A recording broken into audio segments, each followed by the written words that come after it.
अस्सलाम वालेकुम नाजरीन, वेलकम टू द शो बात कारोबार की। मैं हूं आपकी मेज़बान नताशा हसीब। नाज़रीन, मार्केट के सेंटिमेंट्स बड़े ही हम कह सकते हैं कि पुरजोश इस हफ्ते के आगाज़ से ही है। बुल रन कंटिन्यू है। बुल रन एक लास्ट वीक से हम रैली देख रहे हैं या उससे पहले से जो मार्केट के सर्कमस्टांसेस है वो काफ़ी पॉजिटिव डायरेक्शन में है और इसी मार्केट के नंबर 56,500 साइकोलॉजिकल बैरियर से अबव है, यानी कि 56,600 अबव क्लोजर हुआ।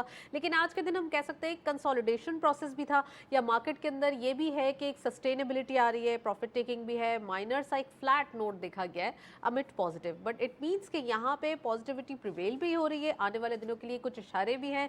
2 ट्रेडिंग सेशंस रह गए, थर्सडे एंड फ्राइडे, और फिर उसके बाद हम देखते हैं कि मार्केट का इस वीक के अंदर क्या सम अप होगा। लेकिन यही एनालिटिकल व्यूज हैं कि मार्केट 58,000 को टच करेगी विद कंसोलिडेशन एंड विद आगे सस्टेनेबिलिटी होते हुए। तो मार्केट के नंबर्स पॉजिटिव डायरेक्शन में है, वॉल्यूम्स अच्छे जा रहे हैं, डेली बेसिस पे बड़ा अच्छा काम हो रहा है।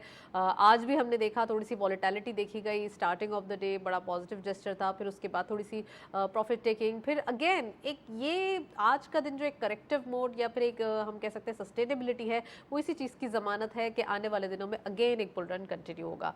फर्स्ट सेगमेंट देखते हैं।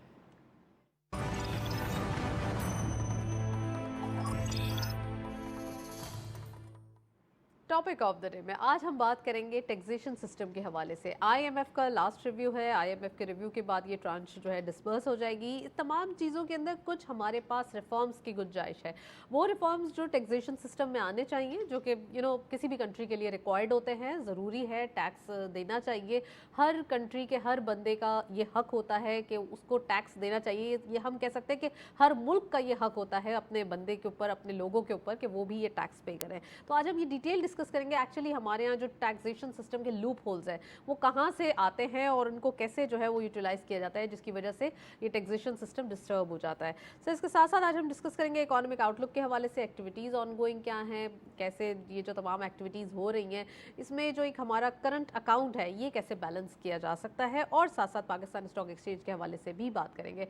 We have very exclusive panel. हमारे साथ गेस्ट मौजूद हैं, उनको खुशामदीद कहते हैं। अशफाक तोला साहब ने हमें ज्वाइन किया है। आप फॉर्मर मिनिस्टर ऑफ स्टेट है रिफॉर्म्स एंड रिसोर्स मोबिलाइजेशन के। अस्सलाम वालेकुम sir, welcome to the show.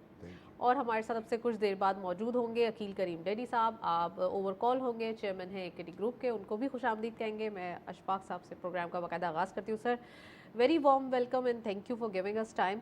Sir, सबसे पहले ये बताइए कि इकोनॉमिक आउटलुक थोड़ा सा ब्रॉड विजन में देखें तो कैसा दिखाई दे रहा है। Since starting of this interim setup हमने बड़े चेंजेस देखे हैं। अगेन थोड़ा सा अगर हम और पास्ट में चले जाएं तो डॉलर बड़ा ही बेहंगम हो गया था। हमने देखा रुपी डिप्रिशिएट होते हुए। अगेन फिर हमने इंटरिम सेटअप के बाद आते ही कुछ मेजर्स लिए गए, कुछ ब्रेक थ्रूज देखे गए, SIFC का क़याम हुआ, फिर उसके बाद हमने देखा एक पॉजिटिव जेस्चर, कंसेक्यूटिव रुपी एप्रिसिएशन, और अब हम देख रहे हैं थोड़ा सा एक कंसोलिडेशन प्रोसेस कह लें या एक स्टॉप देख लें। कैसे यूटिलाइज आप देख रहे हैं अभी डॉलर की जो एक कंटिन्यूटी ऑफ एप्रिसिएशन थी उसको किया गया है?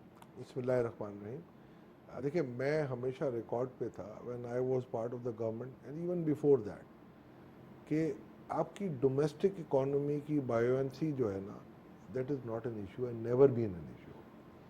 आपका जो सबसे बड़ा मसला है आपका करंट अकाउंट डेफिसिट है। जो आपने बात की SIFC में, थोड़ा सा रिकॉर्ड को करेक्ट कर दूँ, ये शहबाज शरीफ साहब के दौर में बनी थी, आखिर दिनों में जुलाई में। जी जी। तो ये इंटरिम सेटअप में नहीं बनी है। और आपको ये भी पता होगा कि ये 276 रुपये का डॉलर 4 जुलाई को इंटरिम सेटअप से पहले हो चुका था। और इसके बाद जब इंटरिम सेटअप आया तो मेरा ख्याल है मिनिस्ट्री ऑफ फाइनेंस संभल नहीं पा रही थी चीज़ें, और हमारी आर्मी ने स्मगलिंग वगैरह को रोका और इंटरिम सेटअप को एक बहुत बड़ा बूस्ट दिया गया। उसके बाद जाके कहीं ये मामला ठहरे और थमे। 50 रुपए का हमने एक अपसाइड देखा, और फिर उसके बाद जब एक क्रैक डाउन हुआ तो मैं देखिए, अगर फर्ज करें मैं मार्केट रेट को ना भी देखूं, मार्केट रेट इस आपकी जो करेंसी मार्केट है ना, उसमें जो ये जो ओपन मार्केट जिसमें हम बाहर से ले बेच करते हैं वो सिर्फ 5% है। एक्चुअल आपकी 95% इंटरबैंक है। तो उन रेट्स को मैं देखता नहीं हूँ। वो सुबह उठते हैं तो कुछ होते हैं, रात को सोते हैं तो कुछ और होते हैं। उस बात पे मैं नहीं जाता। वो एक एक दिन में 20-20 रुपए भी गिर जाते हैं और एक एक दिन में 15 रुपए चढ़ भी जाते हैं। आप इंटरबैंक के बैरोमीटर को देखें, 307 रुपए पे जब पहुंचा तो हाथ पांव फूले हुए थे लोगों के। Interim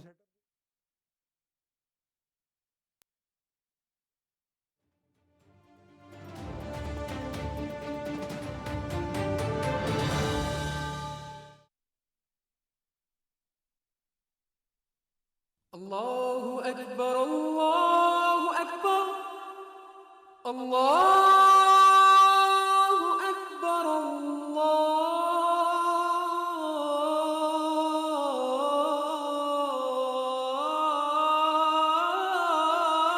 Akbar. Ashhadu an la ilaha illallah.